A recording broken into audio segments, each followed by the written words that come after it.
Assalamualaikum warahmatullahi wabarakatuh. Salam sejahtera bagi kita semua.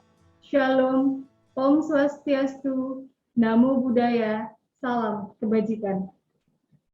Ketua Tim Penguji Bapak Suyanto MBA PhD, Wakil Dekan Bidang Keuangan Aset dan Sumber Daya Manusia, Fakultas Ekonomika dan Bisnis Universitas Gadjah Mada, membuka ujian terbuka.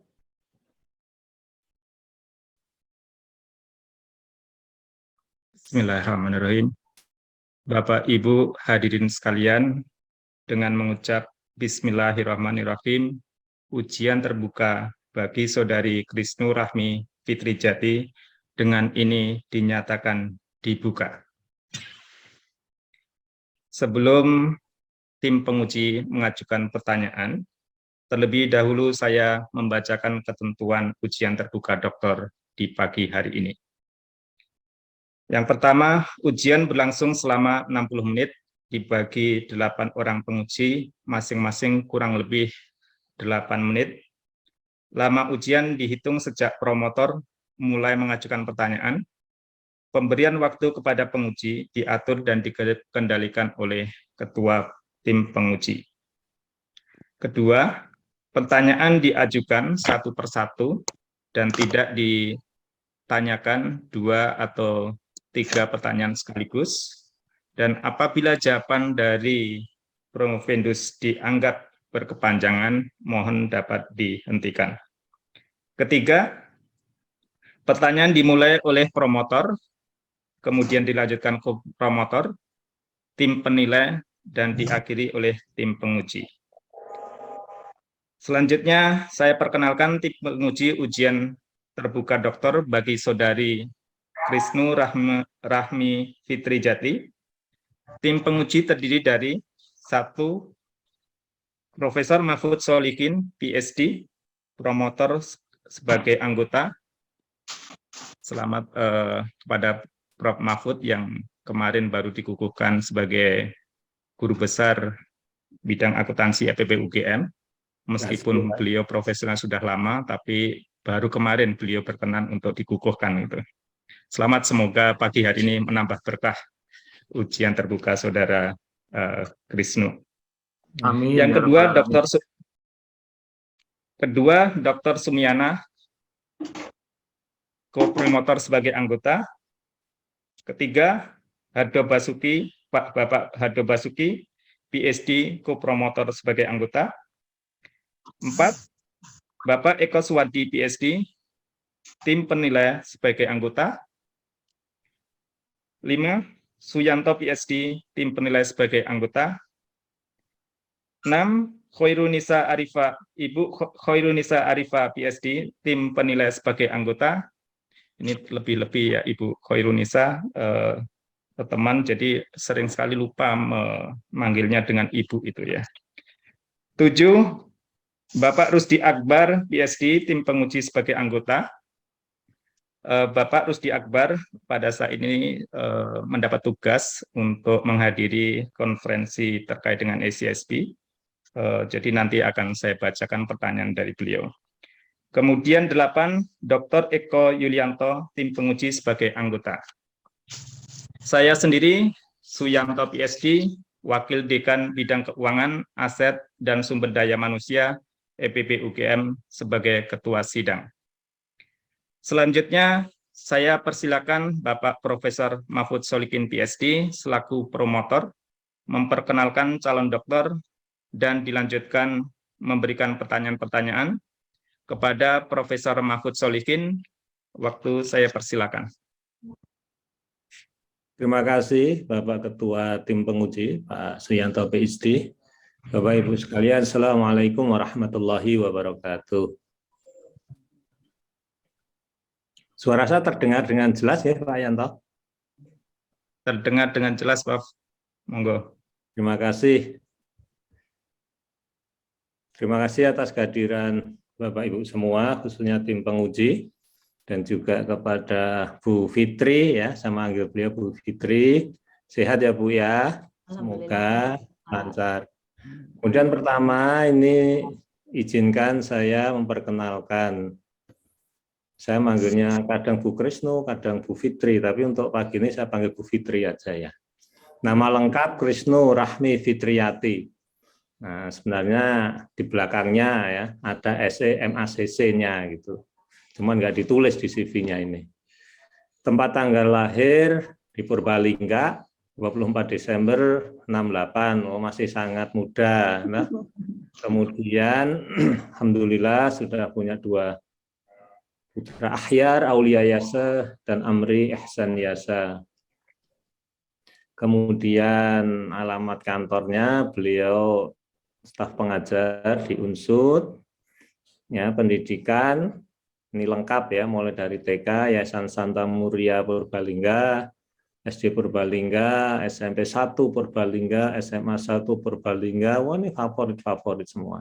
S1 akuntansi Unsud, kemudian S2 magister akuntansi UGM.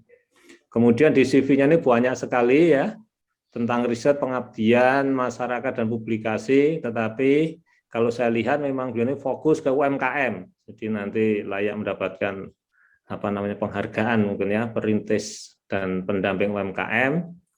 Ya, kemudian konferensi juga banyak diikuti. Kemudian organisasi ini juga sangat aktif di banyak organisasi, ada di IC, ada di IAI, ya, IAI Ikatan Akuntan Indonesia, IK Ikatan Sarjana Ekonomi Indonesia, ada IAEI, Ikatan Ahli Ekonomi Islam, dan lain sebagainya. Kemudian pada pagi hari ini saya mendapat tugas memulai pertanyaan, gitu ya. Jadi pertama, selamat ya Bu Fitri, sudah ujian terbuka ini, alhamdulillah. Disertasinya sangat bagus. Yang pertama, ini saya memulai dari judul itu. Itu ada kata yang menarik itu ya, distorsi kognitif dan tekanan akuntabilitas. Pengaruhnya terhadap keputusan auditor. Coba Bu dijelaskan itu mana distorsi kognitif dan tekanan akuntabilitas itu apa itu? Assalamualaikum warahmatullahi wabarakatuh. Perkenankan saya mengaturkan terima kasih kepada tim PROM, juga tim penilai yang mengantarkan saya hingga tahap ini, dan juga pada para hadirin yang telah memenuhi undangan dari saya. Adapun mengenai judul disertasi saya mengenai distorsi kognitif dan tekanan akuntabilitas, sebetulnya distorsi kognitif itu dijelaskan sebagai salah memaknai satu situasi atau munculnya kepercayaan diri yang luar biasa, yang sehingga dia tidak benar dengan baik begitu, sehingga muncul bias kognitif yang sistematis sehingga mengganggu dalam pertimbangan pengambilan keputusan.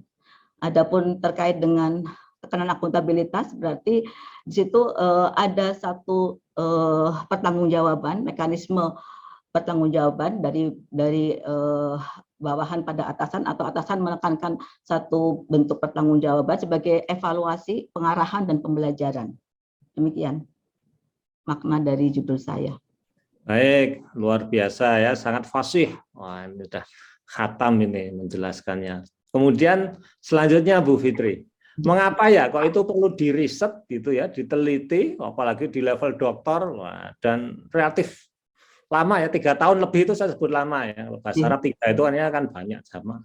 Nah, ini mengapa nih kok perlu diriset, perlu diteliti gitu ya? Coba dijelaskan. Ya. Jadi tadi distorsi kognitif itu berkaitan dengan penalaran yang keliru atau situasi yang dihadapi, dan saya fokus pada auditor dalam hal ini sebagai profesional sesuai dengan bidang ilmu saya juga akuntansi, terkait dengan pertimbangan pengambilan keputusan. Jadi auditor ini berhadapan dengan situasi di mana melakukan evaluasi, menerima informasi yang relevan dengan penugasannya untuk melakukan pertimbangan pengambilan keputusan. Dalam pertimbangan pengambilan keputusan ini terdapat 3 unsur kognitif yang berkaitan dengan intensitas, durasi, dan pengarahan. Dalam beberapa riset yang terdahulu telah dijelaskan bahwa auditor cenderung kurang mengoptimalkan usaha kognitifnya ini atau mengalami distorsi kognitif ini pada saat dia menghadapi atau mengalami yang disebut sebagai defense mechanism. Defense mechanism adalah mekanisme pertahanan diri di mana auditor itu perlu menjaga reputasi dan nama baiknya, sehingga kemudian hasilnya adalah pertimbangan pengambil keputusan tadi menyebabkan auditor berlaku disfungsional, begitu. Demikian, Prof. Baik, terakhir Pak Ketua ini. Jadi tadi sudah dijelaskan hasilnya ya. Jadi saya mau tanya hasil tapi sudah dijelaskan. Tadi disimpulkan hasilnya berpengaruh ya terhadap dysfunctional behavior auditor. Nah itu maksudnya gimana Bu? Coba dijelaskan singkat, temuan secara menyeluruh tapi singkat. Ya. Jadi perbedaan riset saya dengan yang terdahulu di situ adalah saya mencoba memfokuskan pada unsur defense mechanism tadi, yaitu mekanisme mempertahankan diri yang dalam psikologi itu bisa dibagi beberapa kategori, dan sini saya memilih 4 tipologi dari defense mechanism, yaitu paratosic, distortion, kemudian denial, transference, dan psychological projection. Nah, di sini terlihat bahwa auditor memang mengalami masalah defense mechanism tadi karena memang dalam tugasnya itu ada unsur stres dan ketakutan, ya. Kemudian tadi ada tuntutan untuk menjaga reputasi dan sebagainya. Ini memunculkan defense mechanism tadi. Yang kemudian defense mechanism ini sebetulnya sifatnya ada di kognitif, ya, berkaitan dengan kognitif, sehingga ada bisa dilakukan restrukturisasi kognitif tersebut, ya, dengan melalui tadi adanya umpan balik dalam tekanan akuntabilitas. Jadi umpan balik dalam hal ini merupakan cara atau pengarahan untuk meminimalisir distorsi kognitif tadi, sehingga pertimbangan pengambil keputusannya lebih baik lagi, begitu. Jadi PPK ini bisa lebih baik jika tekanan akuntabilitas umpan balik tadi bisa memitigasi distorsi kognitif yang dialami oleh auditor. Demikian. Terima kasih Bu Fitri. Cukup Pak Yanto, saya kembalikan kepada Bapak sebagai Ketua Tim. Terima kasih. Terima kasih Profesor Mahfud Solihin atas pertanyaan yang cukup mencerahkan dan juga penjelasannya dari Bu Krisnu. Untuk selanjutnya, pertanyaan akan diajukan oleh Bapak Dr. Sumiana. Untuk waktu, saya persilakan Bapak. Bismillahirrahmanirrahim. Ini uji penalaran gitu. Untuk pertama kali reaksi cepat menjawabnya seperti apa. Kapankah seseorang itu mengalami defense mechanism? Jangan dijawab Senin, Selasa, Rabu, Kamis dulu ya. Maksudnya kapan itu, kapan kondisinya terjadi? Gitu. Ya, terima kasih. Ya, kondisi defense mechanism ini muncul manakala seseorang atau auditor ini dalam konteks riset saya adalah menghadapi tekanan, ancaman, stres ataupun dilema. Bisa lebih dijelaskan? Ya. Tekanan itu yang seperti apa? Contoh realnya, dilema itu seperti apa? Ya, dalam tugas keseharian sebagai auditor, dia punya kepentingan pribadi untuk menjaga reputasinya, dan dia juga mempunyai hubungan baik dengan klien, begitu, dan dia juga dituntut oleh publik misalnya untuk memberikan opini mengenai hasil auditnya. Sedangkan banyak kepentingan tadi bisa menimbulkan stres dari level dia tadi sebagai individu, dan juga misalnya dalam tim, ataupun ada tekanan dari superiornya, begitu. Dan juga tadi dari si klien misalnya, ya, karena mungkin klien menghendaki hal-hal yang menjadikan auditor harus menghadapi dilema seperti itu, Prof. Oke. Pak Asumi. Berarti kan sangat bergantung kepada dirinya auditor itu, toh? Kalau dirinya orangnya kematangan dirinya tinggi, ya dia nggak mengalami defense mechanism, toh. Kalau dirinya misalkan nih cerdas, juga tidak bisa mengalami apapun pressure-nya, apapun dilemanya gitu kan. Terus bagaimana seseorang dinyatakan secara pasti berdefense mekanisme atau dalam kondisi defense mekanisme? Ya, dari referensi yang ada di artikelnya Kramer 2014 menjelaskan bahwa tipe psikologis defense mechanism tadi memang ada 4 jenis tadi, ada denials, kemudian psychological projection, kemudian transference, dan paratosic. Tipe-tipe ini sejalan dengan perkembangan kedewasaan usia dan juga perkembangan psikologis, dan kemudian juga ada unsur interaksi dan juga ada hubungan dengan experiential value. Nah, dalam hal ini memang kedewasaan atau tadi kematangan psikologis dari si auditor bisa mengurangi kondisi defense mechanism. Tetapi sekali lagi bahwa dari 4 tipe tadi sifatnya itu hanya berkaitan dengan mana yang paling dominan. Nah, sebetulnya yang paling ideal pada saat usia dewasa adalah dia sudah mature dan tidak mengalami hal seperti itu. Tetapi dalam kenyataannya memang pressure atau kondisi-kondisi yang menimbulkan dilema itu sering dihadapi oleh auditor sehingga muncul beberapa hal yang mencederai pertimbangan pengambilan keputusan begitu. Oke. Sekarang pertanyaan nomor 2. Kalau seseorang sudah dalam kondisi defense mechanism dengan 4 jenis tadi, gitu kan, atau auditor, gitu kan. Nah, dibalik untuk memastikan bahwa dia dalam kondisi tidak defense mechanism, gimana caranya? Ini kalau dalam eksperimen saya memang karena tujuannya untuk mengetahui defense mechanism tipe mana yang paling dominan pada saat saya uji pada saat itu dengan skenario-skenario yang merujuk pada yang terdahulu, memang saya memanipulasi para responden itu dengan defense mechanism sesuai dengan kriteria atau penjelasan untuk masing-masing tipe tadi, Pak. Kalau untuk memastikan seperti itu berarti memang perlu ada pengujian sebelumnya begitu. Apakah memang dia sedang mengalami defense atau tidak? Kalau memang itu ditujukan untuk tadi ya sifatnya adalah untuk memperbaiki kognitif dari auditor.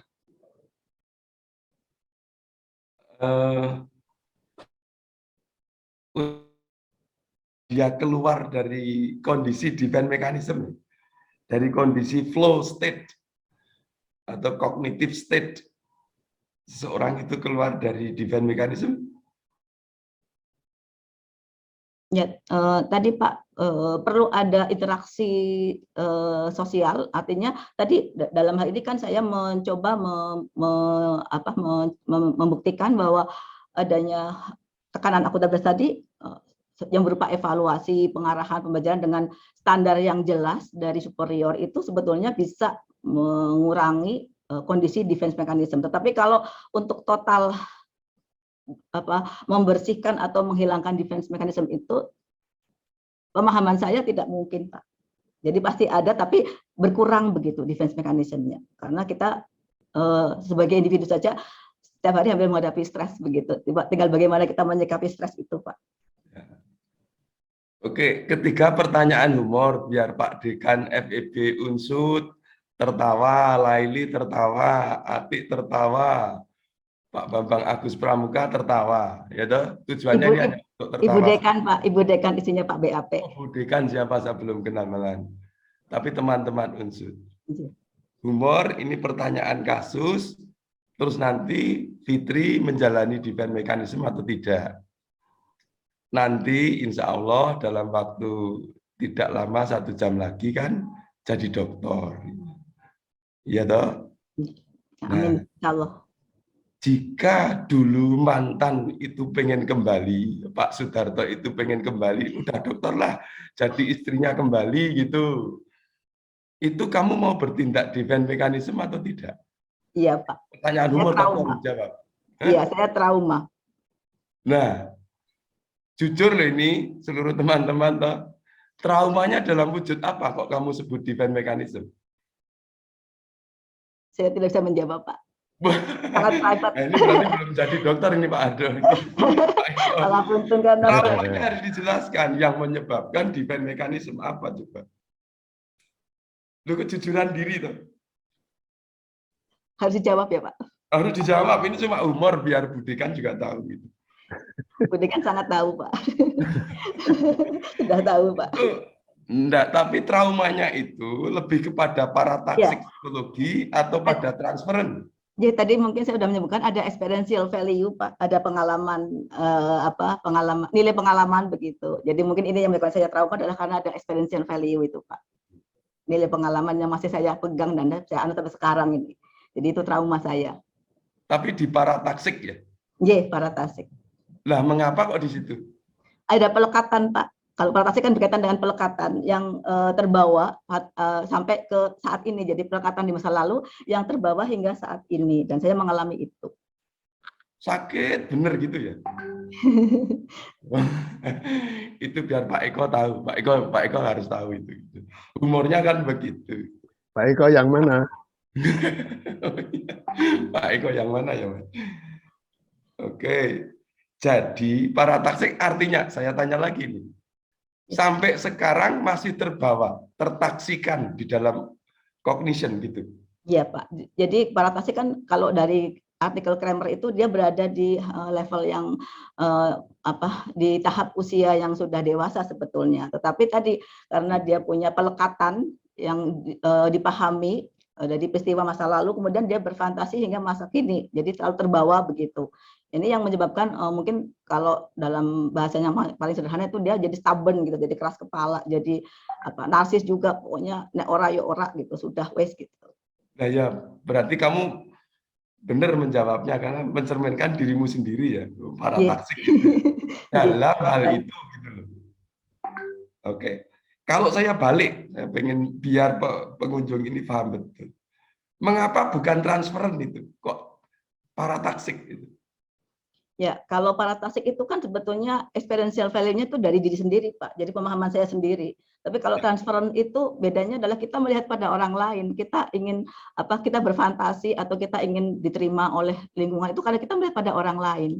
Jadi referensinya orang lain. Tapi kalau parataksik itu lebih ke pengalaman diri sendiri. Itu yang membedakan antara transferen dengan parataksik. Makanya kalau di Kramer itu dalam artikel itu dia dalam satu kelompok identification. Nah, kalau identification-nya Kramer di parataksik ini adalah identifikasinya ada dari diri saya sendiri, dari individual. Sedangkan kalau identifikasi transferen adalah mengidentifikasi dengan pihak lain begitu.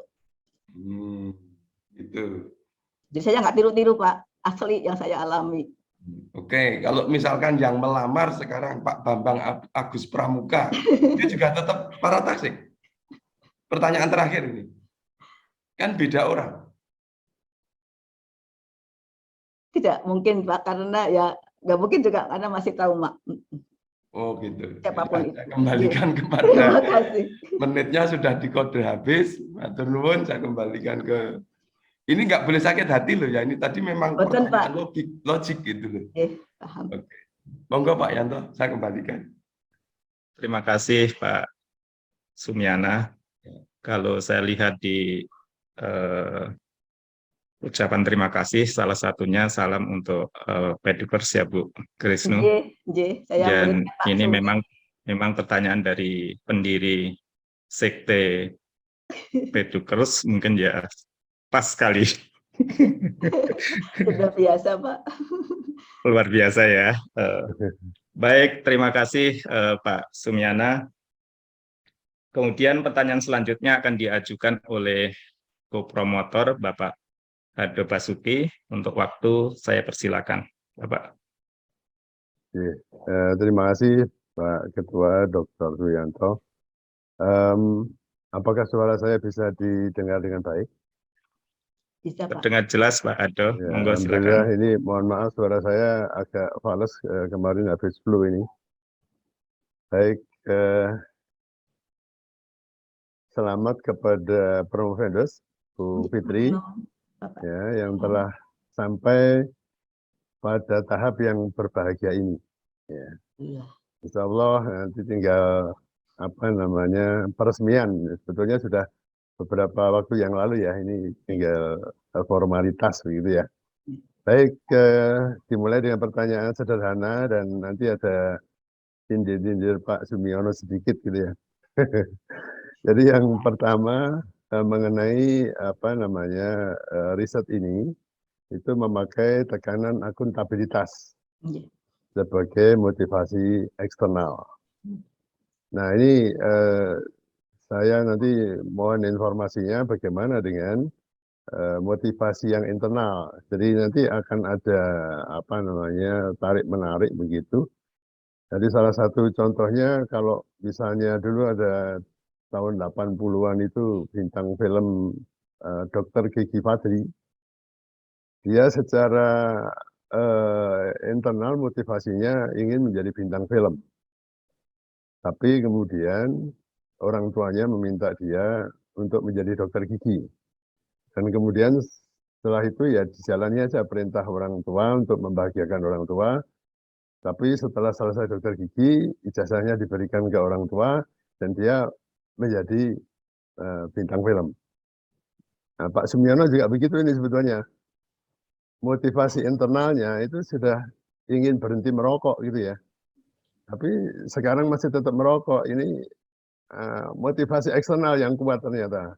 Karena ada yang sesuatu yang tidak tampak di sana yang perlu dikasih asap rokok itu. Itu Pak Sumiono. Jadi kalau kasusnya yang Ibu teliti ini, itu bagaimana bisa dijelaskan dari sisi motivasi eksternal tadi bagaimana? Monggo silakan Bu Fitri. Ya, terima kasih Pak. Kalau yang saya pahami, memang motivasi pada individu itu ada yang bersumber dari dalam dan juga dari luar. Nah, untuk yang dari luar ini memang berkaitan dengan adanya pemahaman mengenai reputasi atau adanya mengenai kinerja dan sebagainya. Sehingga di situ kalau memang ada sesuatu sasaran yang akan dicapai, maka dia akan termotivasi begitu Pak dengan dengan sasaran dan standar yang jelas, maka pihak yang tadi akan melakukan satu keputusan, maka dia akan termotivasi. Nah, barangkali di sini kalau kasusnya Pak Sumi belum termotivasi ekstra karena belum jelas sasarannya apa kalau berhenti merokok gitu, Pak. Karena merasa selalu sehat, Pak. Oke, berarti nunggu Pak Sumiono sakit baru sadar ya. Baik, mau komentar beliaunya. Ya, sakit dalam defense mechanism yang mempertahankan rokok. Ya. Saya lanjutkan apa namanya temuan yang diperoleh dalam riset ini. Dari hipotesis yang kedua itu ternyata tidak didukung Bu Fitri ya. Yeah. Nah ini interpretasinya apa ya hasil pengujian bagi auditor gitu ya. Jadi mohon dijelaskan. Jadi dalam tekanan akuntabilitas yang saya coba dalam eksperimen itu saya menggunakan dua level tekanan akuntabilitas yaitu anonimitas dan umpan balik. Ini berada di titik ekstrim terendah anonimitas dan juga ada di titik ekstrim tertinggi yaitu berupa tekanan akuntabilitas umpan balik. Nah, pada hasil riset saya ternyata tidak ada perbedaan antara yang dengan tekanan akuntabilitas anonim dengan yang umpan balik. Hal ini bisa dijelaskan memang di beberapa riset terdahulu masalah accountability pressure ini memang masih beragam.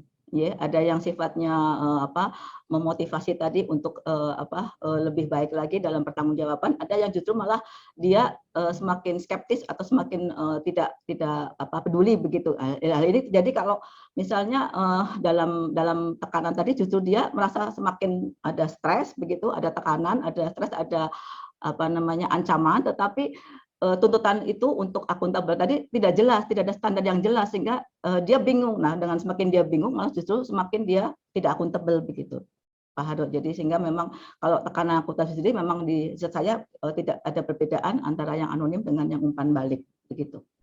Oh, okay. Baik.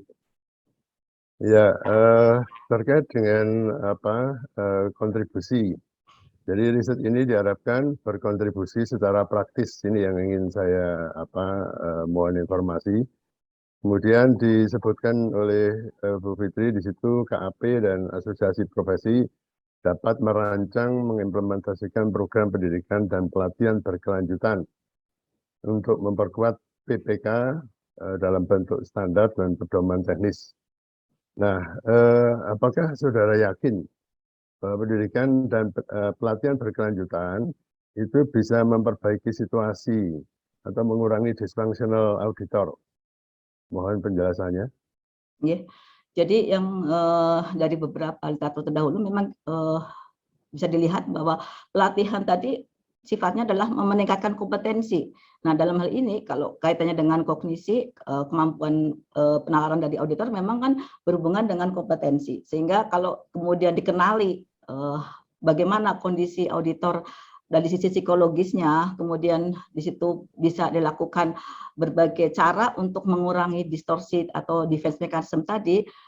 Saya yakin bahwa dengan pelatihan yang bersifat atau fokus pada restrukturisasi untuk mengoptimalkan kemampuan kognitif auditor ini bisa efektif untuk mengurangi defense mechanism tadi, Pak. Oke. Nah, ini dilanjutkan kemudian Ibu menyampaikan auditor dapat proaktif dalam pendidikan, program pendidikan dan pelatihan berkelanjutan sebagai strategi yang efektif, ya, untuk memecahkan ini masalah psikologis maupun terkait dengan interaksi sosial. Ini yang apa namanya? Saya kira penelitian yang Prof. Ferdus lakukan kan terkait dengan masalah psikologis. Tapi yang terkait dengan interaksi sosial kan tidak dilakukan ya. Nah, ini menurut pendapat Ibu ini, kalau menurut pendapat saja, jadi bagaimana itu apa namanya? Mana faktor-faktor tersebut, mana yang lebih dominan begitu mempengaruhi dari perilaku auditor, ya. Monggo silakan. Ya, sebetulnya memang fokus saya adalah ke tadi ya masalah distorsi kognitif dalam hal ini adalah defense mechanism yang berpengaruh pada perilaku disfungsional. Jadi memang faktor individu ini yang sangat mempengaruhi pertimbangan pengambilan keputusannya.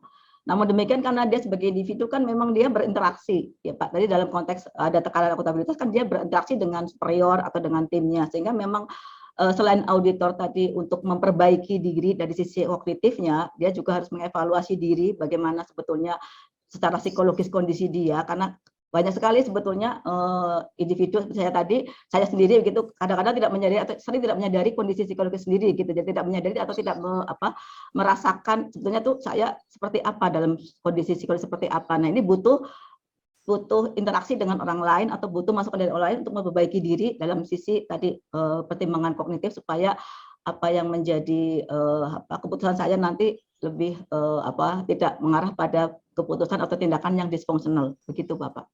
Ya, terakhir saja ini yang terkait dengan perilaku tidak akuntabel itu juga dikaji dari sisi moral. Jadi hasil riset yang terdahulu di Inggris itu menunjukkan bahwa akuntan ini pemahaman moralnya paling rendah. Nah, menurut Ibu bagaimana? Apakah dari perbuatan tidak etis dari auditor ini kemudian bisa dikurangi begitu ya dari hasil riset yang Ibu lakukan? Terima kasih. Ya, terima kasih. Sebetulnya saya menyampaikan atau menyinggung masalah moral atau riset yang terdahulu di Inggris tersebut adalah untuk melengkapi tadi penjelasan tentang distorsi kognitif sendiri yang terkait dengan bahwa ada kelemahan dalam penalaran dari sisi moral begitu Pak. Sedangkan riset saya sendiri tidak fokus pada masalah moral ataupun etika. Jadi hanya fokus bagaimana auditor itu mengoptimalkan kemampuan kognitifnya agar tidak terjadi dysfunctional behavior atau perilaku yang disfungsional begitu Pak. Ya, baik. Terima kasih. Saya kembalikan kepada Bapak Ketua, Bapak Dr. Suyanto. Terima kasih. Matur nuwun. Terima kasih Pak Ado Basuki PSD yang sudah mengajukan pertanyaan cukup enlightened, mencerahkan gitu. Untuk pertanyaan berikutnya akan diajukan oleh Bapak Eko Suwardi PSD. Kepada Bapak Eko Suwardi, waktu saya persilakan. Terima kasih Pak Ketua Tim Penguji, Bapak Dr. Suyanto. Pertama, Assalamualaikum warahmatullahi wabarakatuh, salam sehat untuk semuanya. Selamat pada Bu Krisnu ya, saya manggilnya Bu Krisnu, atas capaiannya pada level ini ya. Semoga suara bisa didengar dengan baik ya, Bu Krisnu ya. Sangat Bapak. Kamu di Purwokerto kan? Atau Saya di mana? MD Pak, ada kru Ya. Mas Gandul dan kawan-kawan di program ini di Ya, kampus ya. Makmur. Ya, terima kasih. Tadi Anda menyinggung mengenai defense mechanism, di antaranya karena auditor itu ingin mempertahankan reputasi. Nah, dalam banyak kasus kan memang itu yang dipertaruhkan. Saya ingin tahu reputasi auditor itu yang seperti apa yang Anda maksud ingin dipertahankan itu, sehingga dia kadang-kadang mengalami distorsi tadi. Ya, terima kasih. Selama ini publik menganggap auditor adalah profesi yang bergengsi, yang punya reputasi ya dan bisa diandalkan begitu ya. Bahkan kalau di US konon disebut sebagai deep pocket gitu ya. Dan ini memang mempengaruhi auditor untuk berperilaku atau menampilkan citra dirinya yang positif begitu Pak. Jadi reputasi tadi memang sering membawa image bahwa auditor adalah orang yang punya kemampuan dan kecakapan profesional dalam melakukan tugasnya. Tetapi kalau kita lihat memang sekarang ini banyak hal yang kemudian mempertanyakan tentang reputasi itu sendiri Pak, sehingga memang riset-riset yang terkait dengan masalah profesionalisme auditor ini masih banyak perlu untuk dilakukan, dan saya mencoba untuk mengeksplor dari sisi psikologis tadi dalam konteks defense mechanism Pak. Ya itu kan secara batasan ya, kompeten dan sebagainya. Tetapi menurut Bu Krisnu sendiri yang berreputasi itu yang seperti apa auditor itu? Auditor berreputasi pasti kalau saya merujuk pada standar adalah dia yang punya komitmen terhadap profesionalisme ya. Jadi dia punya kompetensi, kehati-hatian, tadi mempertahankan nilai moral, mematuhi kode etik, mempunyai kecakapan, pengetahuan, pengalaman dan sebagainya, Pak. Ya, kalau itu memang menjadi standar ya, tadi Anda berdasarkan standar dan itu menjadi memang idealisme auditor, kenapa itu harus menjadi pressure? Kenapa itu harus menjadi tekanan yang kemudian menimbulkan defense mechanism tadi? Ya, terima kasih.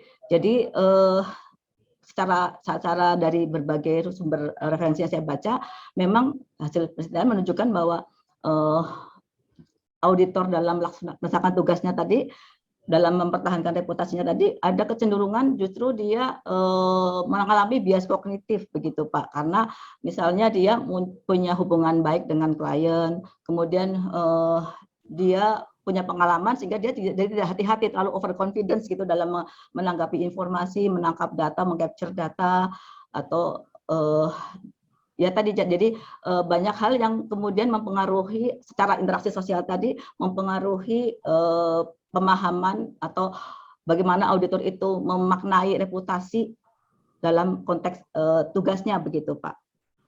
Jadi reputasi dalam ini kan ada yang menurut standar idealisme, tapi ada yang dalam persepsi si auditor sendiri, dan memang dari yang terdahulu terbukti bahwa dalam hal untuk tanda kutip tadi reputasi justru bahwa perilaku auditor tadi disfungsional begitu Pak. Ya, bukankah sebenarnya kalau itu yang Anda maksud, bukankah sebenarnya seorang auditor itu memang harus independen ya? Kalau misalnya mereka itu dia tidak bisa mempertahankan independensinya karena hubungan baik, karena apa? Itu kan sebenarnya harus withdraw, harus menarik diri gitu, untuk tidak menjadi auditor di entitas itu. Tapi apakah mereka kemudian ya udahlah tetap di situ, tapi kemudian melakukan disfungsional perilaku, ya, kemudian tapi dia berusaha mempertahankan itu, atau gimana? Iya, tadi memang betul kata kuncinya di independensi, Pak. Tapi sekali lagi tadi ada hal-hal yang tadi secara individu itu tidak sadar gitu, memotivasi individu untuk bersikap disfungsional tadi, sehingga memunculkan distorsi kognitif tadi. Misalnya tadi dia punya self interest atau ada kondisi-kondisi pribadi yang mendorong dia menjadi dia berperilaku mengalami distorsi kognitif tadi, Pak. Misalnya seperti kasus di Enron itu Pak, atau yang sering kita diskusikan di kelas itu, bahwa auditor juga tidak sepenuhnya bisa mempertahankan independensinya. Ini secara fakta kan begitu Pak. Jadi ini yang memang perlu untuk dipahami. Independensi itu ternyata tidak mudah begitu, Pak. Menurut pendapat saya seperti itu. Oke. Ya, itu. Kemudian saya menyambung apa yang menjadi pertanyaan Pak Ardo saja ya. Kalau Pak Sumiyono saya nggak sampai itu, belum sampai ilmu saya. Pertanyaan Pak Ardo tadi. Untuk mengatasi itu, tadi kan Anda menyarankan adanya pendidikan berkelanjutan gitu ya, atau ya pokoknya peningkatan kompetensi kalau nggak salah tadi kan. Nah, kalau Anda berikan contoh seperti yang tadi, termasuk juga Enron, itu bukankah auditornya itu sebenarnya sudah sangat luar biasa kompeten ya, dari sisi kompetensi sebagai seorang auditor. Tapi justru dia dalam hal independensinya tadi, jadi yang menyangkut sikap moral atau apa ya, attitude dia terhadap apa namanya pekerjaan dan terhadap klien dia. Kemudian pendidikan seperti apa yang menurut Bu Krisnu ini sebagai nanti sumbangannya disertasi ini untuk profesi auditor di Republik ini, supaya nanti Pak Eko Yulianto ini bisa lebih ringan di dalam mendesain kurikulum misalnya untuk auditor mudanya.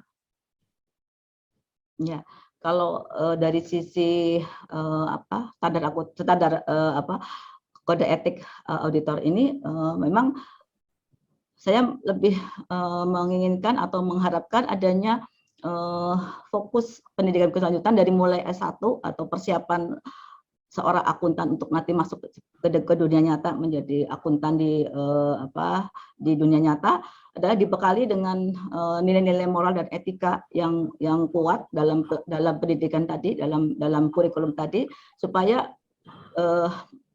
para akuntan atau seorang akuntan tadi memahami hal-hal apa yang memang harus dipertahankan sebagai citra diri, sebagai reputasi, dan bagaimana dia meningkatkan kompetensi dan kapabilitasnya supaya nanti bisa menghasilkan pertimbangan pengambilan keputusan yang baik, yang tidak disfungsional dalam perilakunya, begitu Bapak. Jadi masih optimis bisa dilekatkan atau bisa ditambahkan dalam kurikulum materi-materi yang berkaitan dengan nilai etika atau nilai moral yang khususnya spesifik dengan kondisi auditor itu sendiri. Bagaimana dengan pengawasan misalnya supervisor atau apa namanya quality assurance auditor atau yang apa namanya istilahnya di dalam hierarchy auditor itu kan ada ya supervisor kemudian ketua tim barangkali atau apa itu penting sekali juga loh karena mereka yang melihat day to day-nya.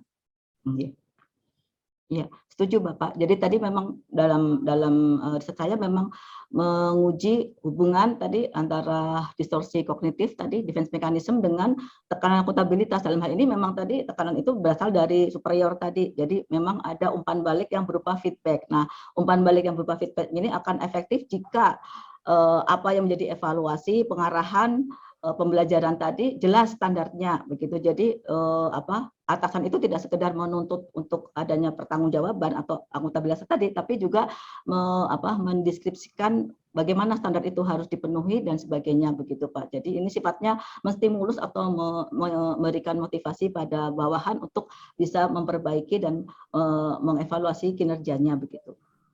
Ini tinggal 1 menit ya waktu saya, 10.46 harus saya selesai.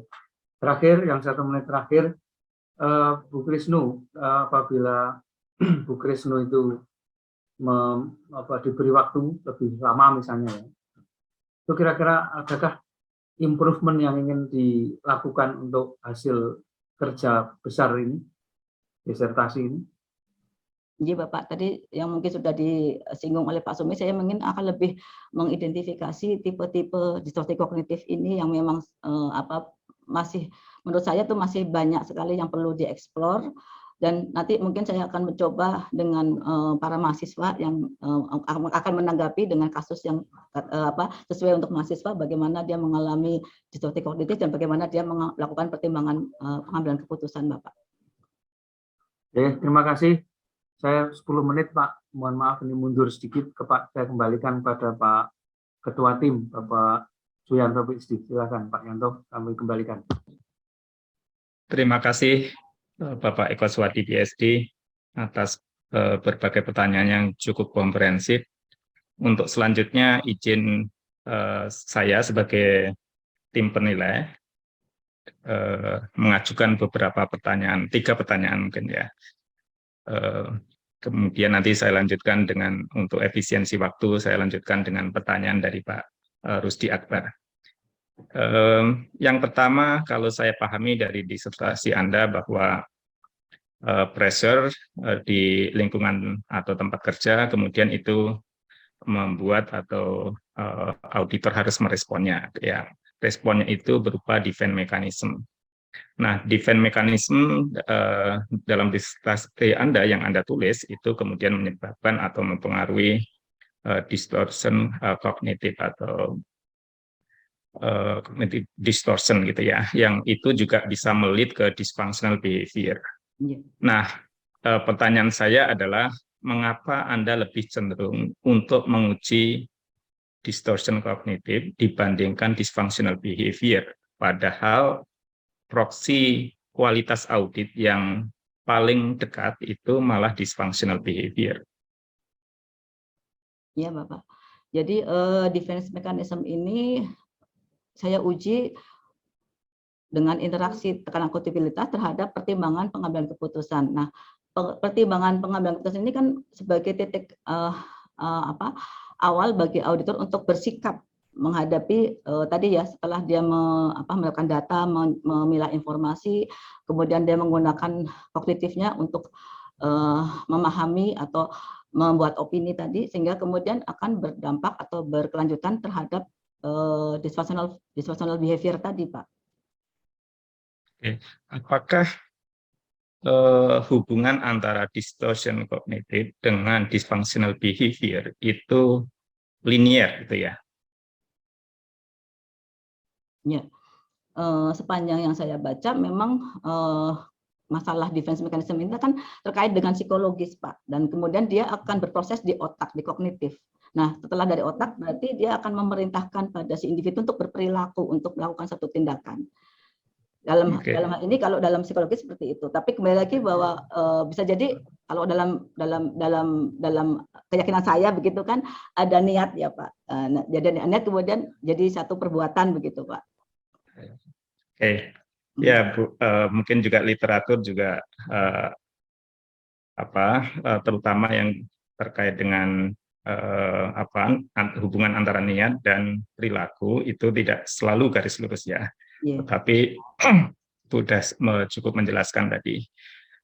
Yang kedua kemudian terkait dengan distortion kognitif itu di disertasi itu memunculkan interpretasi antara negatif dan positif. Ya, negatif mungkin bisa mempengaruhi kualitas audit, tapi negatif itu tadi katanya mempertahankan reputasi ya. Bisa dijelaskan konteks yang Ibu pahami atau yang dalam konteks penelitian Bu Krisno, silakan. Ya, jadi kalau dalam hal ini kita bicara tadi akuntan atau auditor sebagai profesional kan tadi sudah punya atribut tersendiri ya Pak, sebagai pihak yang punya kompetensi yang profesional dan sebagainya. Dan dia juga mestinya mempertahankan hubungan baik dengan klien. Nah, seperti ini misalnya dia ketika menghadapi tuntutan klien dan kemudian dia harus menyampaikan hal-hal yang memang mesti diperbaiki, ini memang perlu ada pertimbangan pengambilan keputusan yang tadi kembali lagi ke masalah defense mechanism. Apa yang akan dia lakukan? Dia menghadapi situasi apakah dia akan mempertahankan klien atau dia mempertahankan citra diri ataukah dia tadi akan berpihak atau mengikuti standar supaya dia tetap profesional tadi. Tapi ya tadi bahwa kalau dari riset yang saya baca itu memang kasus-kasus auditor menghadapi masalah-masalah tadi seperti yang sudah disinggung, ada independensi, ada masalah bagaimana dia harus memberikan opini yang kemudian oleh publik ditangkap sebagai satu hasil kinerja atau kualitas audit itu sendiri.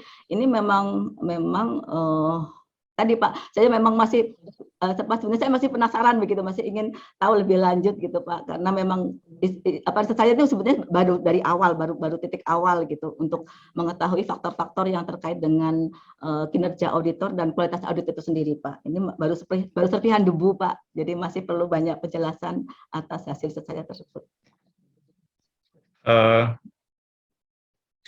Dengan penjelasan Bu Krisno tadi, pada saat ini pemahaman Bu Krisno cenderung untuk diinterpretasikan positif atau negatif atau netral gitu ya, sesuai dengan hasil penelitian Bu Krisno. Silakan Bu. Mohon diperjelas Pak, maksudnya yang positif tadi. Jadi distorsi kognitif tadi kan plus minus ya, kita sudah memahami, tetapi kemudian berdasarkan hasil penelitian Bu Krisno, kemudian lebih cenderung untuk memilih diinterpretasikan positif ataukah diinterpretasikan negatif itu. Ya. Jadi defense mechanism yang saya pahami dari sisi tipologi psikologis tadi ada 4 jenis, yaitu paratasik, kemudian denial, transference, dan psychological projection. Ini memang saya lebih cenderung pada sisi negatif ya, sehingga dalam rekomendasi saya kan mengusulkan untuk ada restrukturisasi untuk optimalisasi kognitif dari auditor, karena memang ini faktor psikologis ini adalah faktor yang sebetulnya sakit ya Pak, sakit itu berarti kan negatif Pak. Jadi untuk bisa sehat itu ya pasti harus ada penyembuhan begitu. Nah, diantaranya memang tadi ada tekanan akuntabilitas atau ada evaluasi pembelajaran dari superior untuk bisa mengarahkan dan memperbaiki kognitif auditor sehingga dalam pertimbangan pengambilan keputusan tadi lebih baik dan tidak terjadi dysfunctional behavior. Oke. Terakhir Bu dari saya, Ibu menggunakan akuntabilitas ya di dalam eksperimen Bu Krisno gitu ya.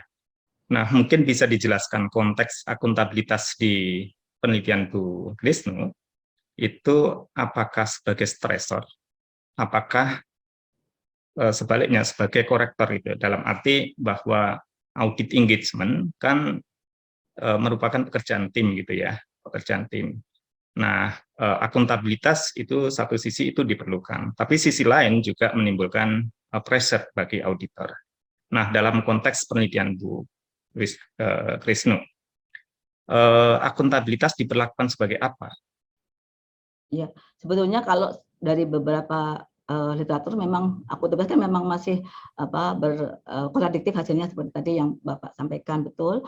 Dan saya mengambil posisi akuntabilitas ini sifatnya adalah sebetulnya pembelajaran dan evaluasi Pak, bukan sebagai stresor begitu. Sehingga dalam desain pun saya menyatakan bahwa Anda akan dievaluasi gitu. Artinya memang harusnya auditor tuh harus hati-hati begitu dalam eksperimen saya gitu. Tetapi ternyata memang hasilnya malah tidak berbeda antara yang anonim dengan yang umpan balik. Dalam arti berarti saya menyimpulkan memang akuntabilitas sendiri, tekanan itu memang lebih dominan pada stres Pak, dari reaksi hasil riset saya, dari instrumen saya. Apakah penelitian Bu Krisno terakhir ini Bu itu kemudian juga menyimpulkan bahwa tidak ada peran akuntabilitas atau akuntabilitas itu tidak diperlukan dalam konteks audit? Tidak Pak, saya tetap menekankan perlunya ada akuntabilitas yang feedback tadi, yang sifatnya umpan balik Pak, karena umpan balik tadi adalah bersifat evaluasi, pembelajaran, dan pengarahan. Jadi tadi yang penting dijelaskan bagaimana standarnya untuk seseorang sebagai bawahan itu untuk akuntabel, jelas begitu Pak. Kalau yang diminta untuk akuntabel nggak jelas, maka akan cenderung menghindar atau tadi semakin stres karena dituntut apa dan sebagainya tidak jelas begitu Pak. Jadi tetap ada umpan balik yang sifatnya mendidik atau persuasif begitu ya, menyupport begitu Pak terhadap bawahan. Oke, baik Bu Krisno, itu tadi pertanyaan dari saya. Kemudian untuk efisiensi waktu, saya langsung membacakan pertanyaan dari Pak Rusdi Akbar, PhD. Dan nanti tidak ada follow up question-nya ini, tidak ada tindak lanjut dari pertanyaan yang diajukan ini. Yang pertama, ada beberapa alternatif metode yang tersedia. Kemudian mengapa Promovenda itu memilih menggunakan metode eksperimen di dalam penelitian ini? Silakan, Bu. Ya, jadi metode eksperimen ini saya pilih karena tujuan saya adalah tentang pertimbangan pengambilan keputusan yang terkait dengan perilaku, Pak. Dan dalam beberapa literatur saya baca kalau untuk menguji perilaku ini eksperimen itu bisa digunakan sebagai metode yang memperjelas begitu hubungan di antara variabel-variabel yang akan diuji yang terkait dengan perilaku tadi. Nah, dalam ini kan saya menguji tadi dari faktor individu, distorsi kognitif, dan juga dari faktor eksternal tadi ada tekanan akseptabilitas, begitu Pak. Oke, baik. Yang kedua dan merupakan pertanyaan terakhir, apa kontribusi utama baik teorikal maupun praktikal yang diberikan oleh riset ini sampaikan dalam bahasa yang sesederhana mungkin? Silakan Bu Krisno. Ini pertanyaan terakhir dari Pak Rusdi Akbar nih. Silakan. Kontribusi saya adalah dengan mengenali tipe-tipe defense mechanism yang dialami auditor pada saat melakukan proses pertimbangan pengambilan keputusan, maka akan bisa dilakukan perbaikan-perbaikan yang sifatnya tadi mengarah pada proses kognitif untuk meningkatkan kompetensi auditor sehingga auditor lebih bisa bertindak lebih profesional dan tidak mengalami atau tidak melakukan tindakan yang disfungsional. Baik, terima kasih Bu Krisno atas penjelasan dan juga jawabannya atas pertanyaan Pak Rusdi Akbar ya. Kemudian untuk selanjutnya pertanyaan akan diajukan oleh Ibu Khoirunisa Arifah, PhD, sebagai tim penilai. Silakan Bu Khoirunisa. Oke, matur nuwun Bapak Ketua Sidang. Ini saya kedua dari terakhir, jadi pertanyaannya sudah banyak yang sudah ditanyakan sebelumnya. Bu Krisno, pertama-tama saya mengucapkan selamat kepada Bu Krisno sudah sampai pada tahapan ini ya Bu ya. Terima kasih Ibu. Oke, mudah-mudahan tahap terakhir ini juga lancar, sukses. Ya Bu. Matur nuwun. Baik Bu Krisno, saya sebenarnya sudah banyak bertanya ya ketika penilaian maupun ujian tertutup, namun saya ingin kembali menanyakan beberapa hal dan mungkin ada beberapa yang sebenarnya sudah ditanyakan, namun ada mungkin yang jawaban Bu Krisno bagi saya itu kurang meyakinkan. Yang pertama Bu Krisno, ini penelitian Bu Krisno itu kan ingin menguji ini ya faktor yang mempengaruhi pertimbangan pengambilan keputusan atau PPK dalam konteks audit, gitu ya. Jadi oleh auditor yang kemungkinan nanti akan mengalami PPK disfungsional. Nah, mungkin bisa dijelaskan terlebih dahulu Bu Krisno dalam realnya itu PPK disfungsional itu kan sebenarnya perilaku ya Bu ya, perilaku auditor itu dalam kasus realnya itu seperti apa Bu Krisno? Jadi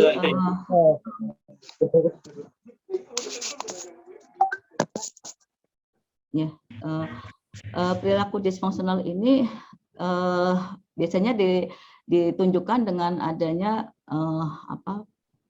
hasil atau keputusan-keputusan yang sifatnya prematur terhadap informasi-informasi yang diterima oleh auditor, sehingga kemudian menyebabkan kualitas auditnya tidak baik begitu. Nah, misalnya auditor itu sudah menyatakan bahwa tidak ada kesalahan saja yang material, tapi ternyata sebetulnya kondisi ini tidak sepenuhnya betul begitu Bu, karena tadi auditor sudah terdistorsi secara di kognitifnya itu karena dia sudah saking terbiasanya sudah pengalaman begitu sehingga tidak bisa menangkap informasi detail tadi untuk bisa menguji lebih jauh apakah memang betul ada kesalahan yang material begitu Bu. Nah, sehingga dalam hal ini memang masalah distorsi kognitif tadi menjadi penting untuk ditelaah lebih dalam karena berkaitan dengan pertimbangan pengambilan keputusan yang bisa menyebabkan risiko audit semakin tinggi tadi. Baik. Nah, terkait dengan distorsi kognitif ya Bu ya, yang bisa menyebabkan terjadinya pertimbangan pengambilan keputusan disfungsional ini sebenarnya yang paling sering terjadi itu pada auditor di level mana, Bu Krisno? Ya, jadi kalau dalam riset saya coba menguji dengan skenario saat auditor mulai mengevaluasi pengendalian internal. Di situ sebagai titik awal auditor untuk mulai memapping hal-hal apa yang akan dilakukan pada saat dia mengaudit. Nah, dalam hal ini saya lebih memahami bahwa titik kritis dari distorsi kognitif ini dimulai dari pada saat dia masuk di tahap awal dalam evaluasi pengendalian internal dan dalam mengenali risiko. Demikian Bu Nisa. Nah, itu kan berarti dalam tahapan ini ya, penilaian risiko dan evaluasi pengendalian internal, itu kan ketika auditor melakukan assessment, itu kan banyak dasarnya itu adalah banyak dari informasi yang diberikan oleh klien begitu. Nah, bisa jadi distorsi kognitif itu disebabkan karena informasinya itu tidak lengkap, jadi bukan berasal dari auditor sendiri.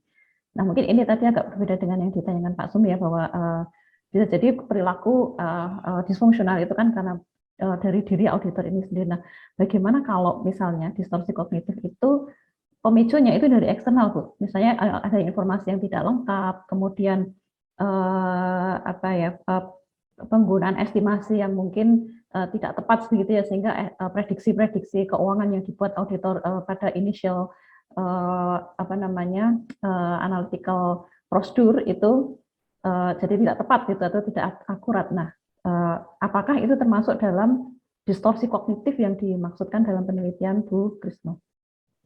Ya, kalau dari sisi informasi yang tidak lengkap, sebetulnya kalau kita lihat dari standar pemeriksaan itu kan auditor harus memiliki skeptisisme ya, sifat kewaspadaan, kehati-hatian, cermat, jukir dan sebagainya. Jadi mestinya auditor tuh memahami informasi tadi memang sudah lengkap atau belum, terus bagaimana dia mencoba menggali informasi, bagaimana dia melengkapi informasi, itu adalah bagian dari komitmen auditor untuk melakukan tugas dengan baik gitu. Sehingga kalau dalam konteks ini mestinya memang faktor individu tadi ya. Ya tadi kembali lagi ke usaha kognitif Bu. Jadi usaha kognitif tadi adalah berkaitan dengan bagaimana auditor itu mengoptimalkan usaha dia untuk memahami semua informasi yang ada, yang tersedia. Nah, di sini kan berkaitan dengan durasi, intensitas dan pengarahan. Nah, dia mestinya mencari atau mendapatkan bukti-bukti yang cukup untuk bisa menilai bagaimana pengendalian internal yang ada di industri klien begitu. Jadi ini memang lebih ke pribadi si auditor untuk menangkap informasi dan mencari informasi supaya meyakinkan dalam mengidentifikasi apakah PI-nya sudah baik atau belum. Berarti mestinya secara eksplisit ini ya, penelitian ini menggunakan asumsi gitu ya, bahwa informasinya lengkap, begitu ya. Artinya faktor-faktor di luar diri auditor itu sudah lengkap semua, artinya informasinya lengkap, kemudian estimasi akuntansinya akurat dan sebagainya begitu ya, Bu. Baik. Nah, kemudian kembali lagi ke masalah internal auditor itu sendiri. Ketika ada distorsi kognitif, kemudian nanti memunculkan bagaimana auditor itu melakukan defense mechanism gitu, itu kan tergantung dari perilaku. Padahal perilaku itu kan ya mungkin banyak sekali faktor yang dapat mempengaruhi perilaku seseorang gitu ya Bu. Misalnya saja wisdom atau kedewasaan seseorang begitu, pengalaman yang itu mungkin ditempat dari pengalaman, kemudian bagaimana seseorang itu mempersepsikan sesuatu, itu kan juga bisa mempengaruhi defense mechanism yang bisa dilakukan. Nah, di disertasi Ibu sendiri juga menyebutkan begitu bahwa nanti defense mechanism yang muncul bisa berupa yang immature, kemudian intermediate dan juga mature mechanism itu, mature defense mechanism. Nah, mengapa faktor tersebut tidak diteliti Bu Krisno? Ya, memang itu bagian dari keterbatasan saya, karena kalau kita bicara taksonomi dari sisi psikologi sendiri untuk defense mechanism tadi juga masih banyak, Ibu, tidak hanya 4, tapi saya memang merujuk pada Kramer yang mendedikasikan defense mechanism tadi sesuai dengan perkembangan psikologis dan kedewasaan seseorang.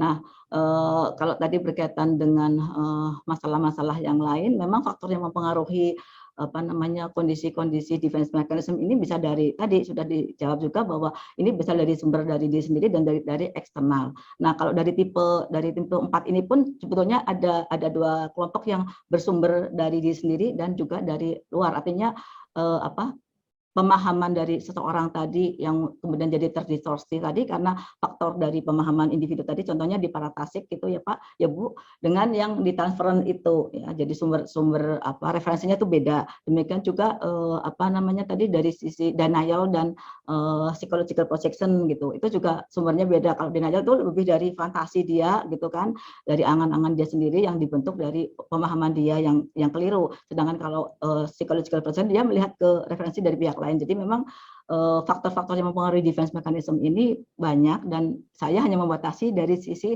4 taksonomi tadi gitu. Karena memang saya juga menggunakan eksperimen dan tidak mungkin semuanya akan saya masukkan dalam variabel yang akan dieksperimenkan begitu Bu Nisa. Baik, terima kasih. Nah, kemudian berarti ini memang tidak ditangkap begitu ya Bu ya dalam desain eksperimennya ya, misalnya pengalaman, pengetahuan, latar belakang pendidikan gitu ya. Nah, katakan kalau kita lihat ya di responden yang Ibu dapatkan itu kan sekitar 70% itu kan usianya itu di bawah 40 tahun. Nah, mungkin itu dari aspek pengalaman atau wisdom itu mungkin nanti akan berbeda ya kalau misalnya respondennya itu nanti sebagian besar di atas 40 tahun yang mungkin sudah banyak pengalamannya. Nah, itu berarti belum di ini ya Bu ya, tidak ditangkap dalam penelitian ini. Ya, kalau dari sisi demografi responden memang saya perlu mengidentifikasi, mentabulasi demografi responden untuk menguji kovariat ya Bu, untuk menguji apakah ada faktor-faktor lain yang mempengaruhi hasil riset saya, dan ternyata terbukti tidak gitu Bu. Baik, terima kasih Bu Krisnu. Nah, selanjutnya ini kan tadi ada kalau saya tidak salah membaca gitu ya dalam disertasi Ibu ada salah satu hal juga yang Ibu tuliskan beberapa kali terkait dengan epistemic motivasi yang itu juga mempengaruhi pertimbangan pengambilan keputusan auditor. Nah, mungkin bisa dijelaskan Bu bagaimana apa itu epistemic motivasi yang itu dijelaskan dalam disertasi Bu Krisnu, dan apakah terms tersebut gitu ya itu juga dimasukkan dalam penelitian ini dan bagaimana itu dimasukkan dalam penelitian ini. Iya, terima kasih. Seperti yang tadi sudah saya jelaskan juga, yang mungkin berkaitan dengan pertanyaan Pak Sumi tadi, bahwa di usia yang dewasa ini sebetulnya lebih dominan defense mechanism yang berbentuk paratasik itu Pak, itu Bu. Jadi paratasik ini adalah di tahap yang sudah dewasa, sudah mature, tapi tadi sebetulnya kalau dia mengalami pelekatan jangka panjang yang terbawa sampai hingga kini. Nah, di hasil riset saya tadi justru mendukung bahwa pada saat seseorang itu mengalami paratasik, dia dewasa, kemudian dia justru menyadari bahwa ada satu tuntutan untuk menunjukkan bahwa dia berkinerja, dia memang punya kompetensi, dia punya image yang baik begitu. Nah, begitu akan menyadari seperti itu, maka dia akan justru mau memperbaiki diri begitu, karena dia menyadari tujuannya jelas gitu, bahwa dia harus mempertahankan reputasi dan sebagainya. Begitu Bu. Jadi sesuai dengan riset saya dan juga dari teori yang ada, bahwa semakin dia dewasa dan mature dan menyadari bahwa kebutuhan dia untuk aktualisasi diri, memang dia harus menunjukkan kinerja yang baik, itu akan mendorong dia untuk memperbaiki kognitifnya. Dia mau mengevaluasi dan memperbaiki semuanya begitu untuk lebih profesional lagi. Baik, terima kasih Bu. Pak Yanto, apakah saya masih ada waktu? Sedikit 1 menit lagi Bu. 1 menit. Indonesia.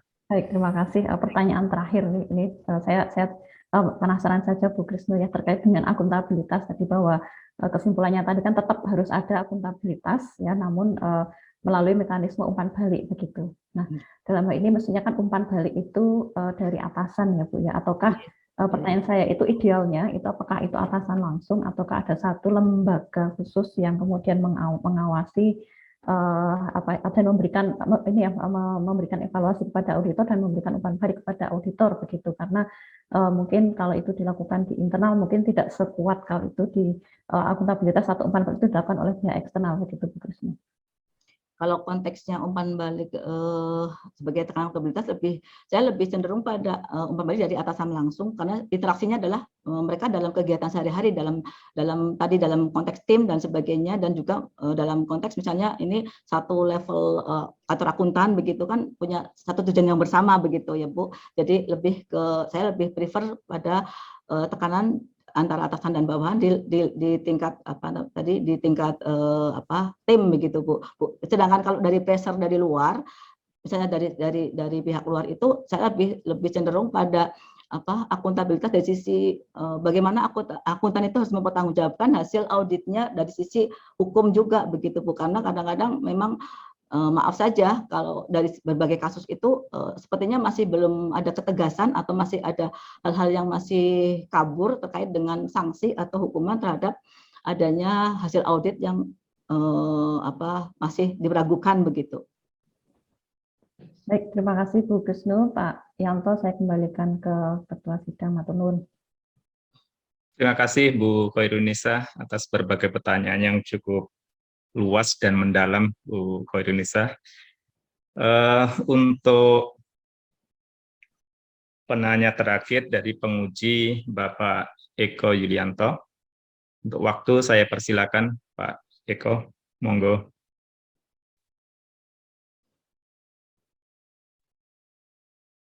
Baik, Pak Yanto, Ketua Tim Penguji. Selamat pada Mbak Fitri yang telah melewati tahapan ya, pada akhirnya ikut ujian terbuka. Ya. Ini yang hadir kan banyak mahasiswa juga ya, yang pada gilirannya salah satu tujuannya adalah mencari tahu bagaimana sih S3 itu berjalan gitu. Maka pertanyaan saya sederhana saja, yaitu terkait dengan theoretical gap-nya apa gitu. Bisa dijelaskan sedikit Mbak Fitri. Ya, terima kasih Pak Eko.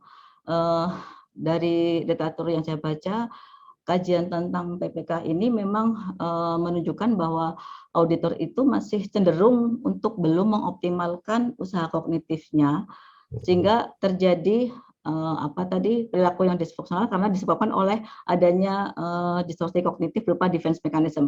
Hal ini juga disinggung oleh Peace dan Sweeney dalam papernya, dan yang saya mencoba untuk menghasilkan riset yang berbeda adalah tadi dengan lebih mendetailkan atau lebih memperdalam tipologi defense mechanism apa yang menimbulkan perilaku disfungsional terkait dengan pertimbangan pengambilan keputusan tadi. Oke. Hasilnya memang belum konklusif dan belum jelas, sehingga saya mencoba membantu atau mencoba mencari kejelasan lewat mengenali tipe-tipe defense mechanism. Oke, jadi jelasnya apa? Jumlahnya apa, Lon?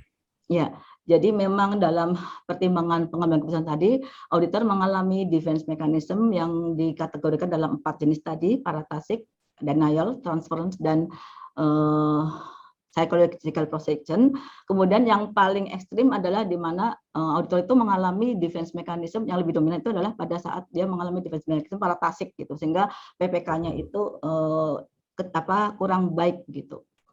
Kemudian ya kalau dihubungkan dengan ada mitigasi, saya mencoba menambahkan adanya tekanan akuntabilitas yang berupa feedback tadi untuk meminimalisir distorsi kognitif sehingga pertimbangan pengambilan keputusannya lebih baik. Gitu, Pak. Oke, terima kasih. Nah, itu tadi pertanyaan teoretikal. Nah, sekarang beralih ke pertanyaan metodological ya. Tadi dijelaskan ada 4 defense mechanism. Bisa dijelaskan lebih rinci apa saja itu? Ya. Untuk tipe paratasik ini adalah tipe yang di Kramer itu berada di atau saya ulangi dari yang paling awal ya. Jadi dari referensi Kramer tadi ada 3 sebetulnya ya tipe yang dijelaskan dalam defense mechanism ini, yaitu denials, kemudian psychological projection, kemudian identification. Tapi kemudian saya cari lagi di literatur psikologi itu, identification itu juga dibagi ada 2 tadi, transferent dan paratasik, karena tadi identification tadi bisa bersumber dari diri si individu dan juga dari eksternal tadi ya. Nah, paratasik sendiri, denial sendiri itu adalah semacam apa ya, sifat atau dia menolak kenyataan begitu ya. Jadi ini biasanya muncul pada usia anak-anak. Jadi tidak mau menerima kenyataan dan dia selalu banyak berfantasi begitu dan merasa dirinya paling benar. Kemudian untuk psychological projection, dia tadi ingin diterima oleh lingkungannya begitu. Nah, sehingga dia punya referensi tadi pada ada referensi di sekitar dia begitu untuk bisa merasa bahwa dia diterima oleh lingkungannya dengan mengikuti orang lain begitu. Sedangkan untuk transferan tadi sama dengan hampir mirip dengan paratasik, tapi di situ transferan tadi adalah dia punya pelekatan yang identifikasinya itu karena dia melihat pada pihak lain gitu, ingin diakui tapi dengan melihat pada pihak lain. Sedangkan kalau dari sisi paratasik sendiri adalah fantasi atau pelekatan tentang peristiwa di masa lalu tadi adalah lebih karena pengalaman dia sebagai individu itu sendiri. Demikian Pak Eko. Oke. Kemudian pertanyaan selanjutnya adalah jadi usia itu berkorelasi dengan jenis defense mechanism ya.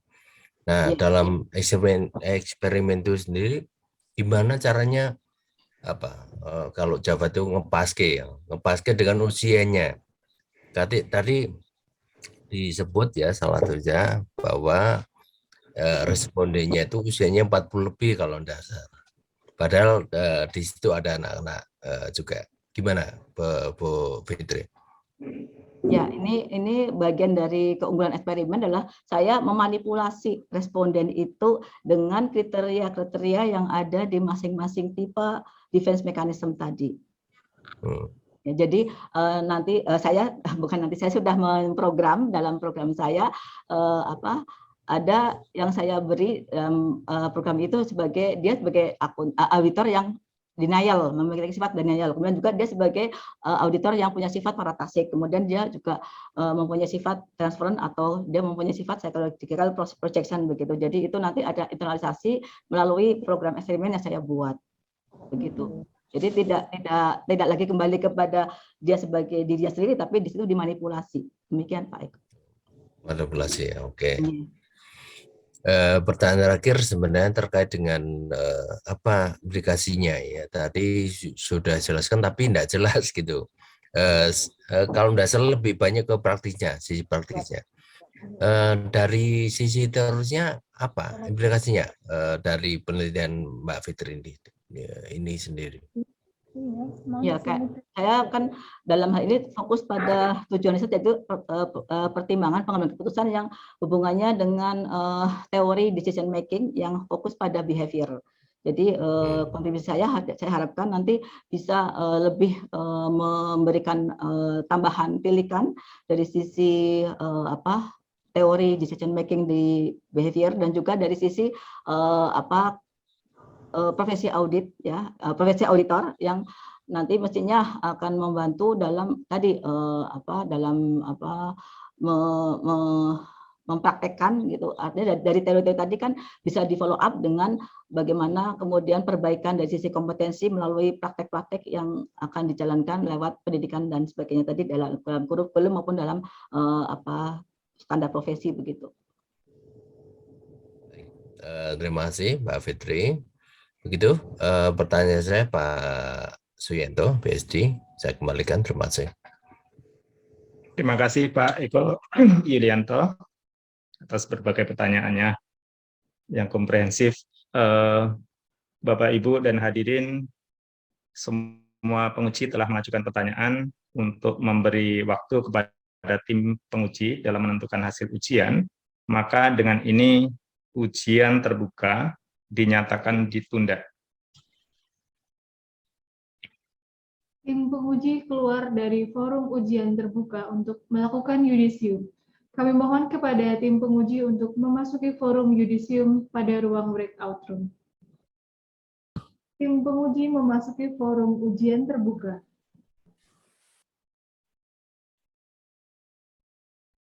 Ketua tim penguji membuka kembali ujian terbuka program doktor. Ujian terbuka dinyatakan dibuka kembali.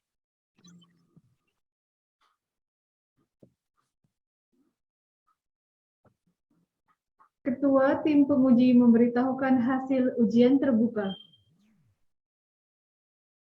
Saudara Promovendus Krisnu Rahmi Fitrijati, setelah tim penguji mempertimbangkan hasil ujian saudara, maka dengan ini saudara dinyatakan lulus dengan predikat memuaskan. Selamat atas Dr. Krisnu Rahmi Fitrijati.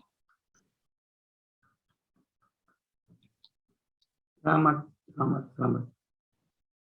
Ketua tim penguji atas nama Rektor Universitas Gadjah Mada menyerahkan hasil yudisium dan ijazah kepada doktor baru.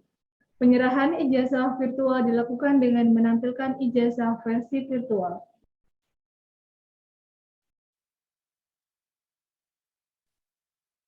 Saudara Krisnu Rahmi Fitrijati, atas nama Rektor Universitas Gadjah Mada, kami serahkan ijazah kepada saudara, mohon dapat diterima. Terima kasih, Bapak. Promotor menyampaikan pesan-pesan. Kepada Bapak Profesor Mahfud Solihin, MACC PhD, kami persilakan. Terima kasih kepada pembawa acara.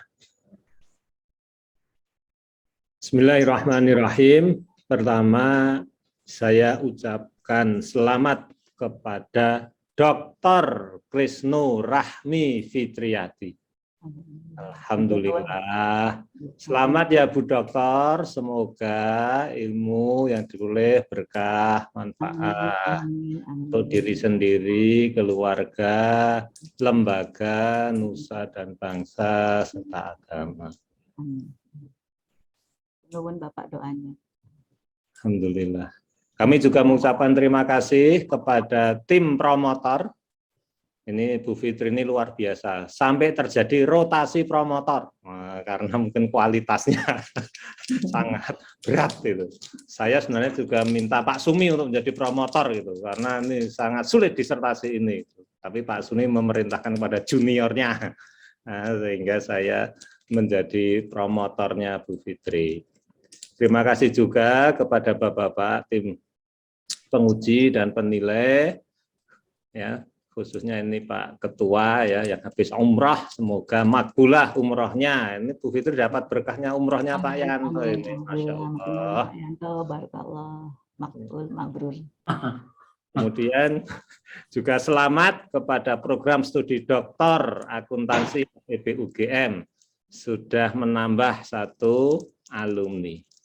Tidak lupa kami ucapkan selamat kepada keluarga inti dan keluarga besar Dr. Krisnu Rahmi Fitrijati. Wah, sekarang dokternya sudah muncul ya, alhamdulillah. Dan juga keluarga besar Universitas Jenderal Sudirman, ya.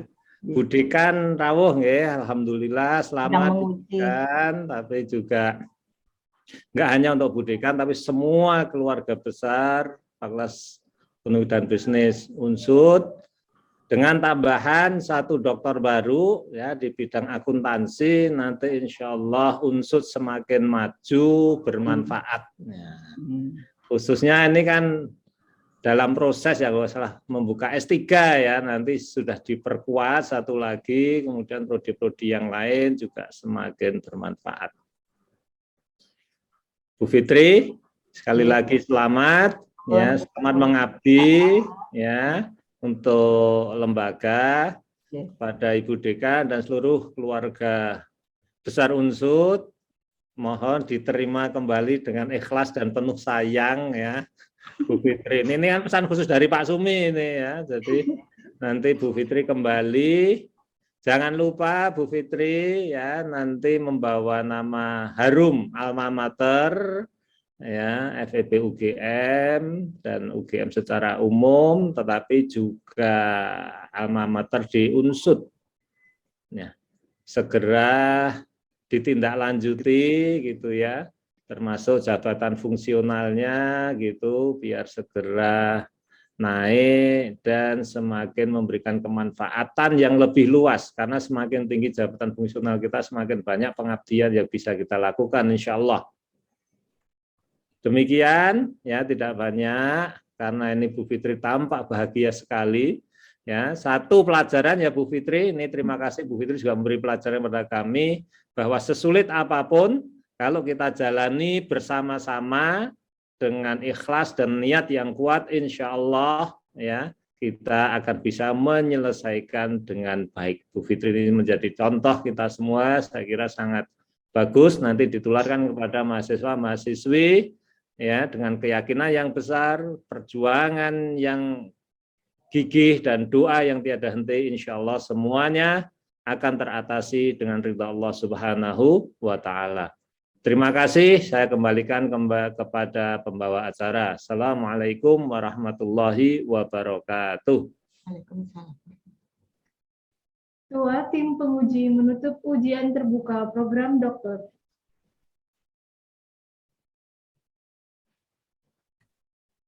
Bapak, Ibu, dan hadirin sekalian, sebelum ujian terbuka ini ditutup, dengan ini kami beritahukan bahwa Dr. Krisnu Rahmi Fitri Jati adalah dokter yang ke 5.534 yang lulus dari ujian di Universitas Gadjah Mada dan dokter ke 317 yang lulus ujian di FEB UGM.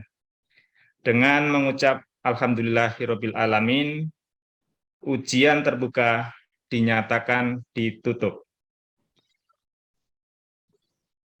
Terima kasih. Tim penguji dipersilahkan memberikan ucapan selamat kepada dokter baru dengan dimulai oleh Ketua Sidang. Kepada Bapak Suyanto, MBA, PhD, kami persilahkan. Terima kasih.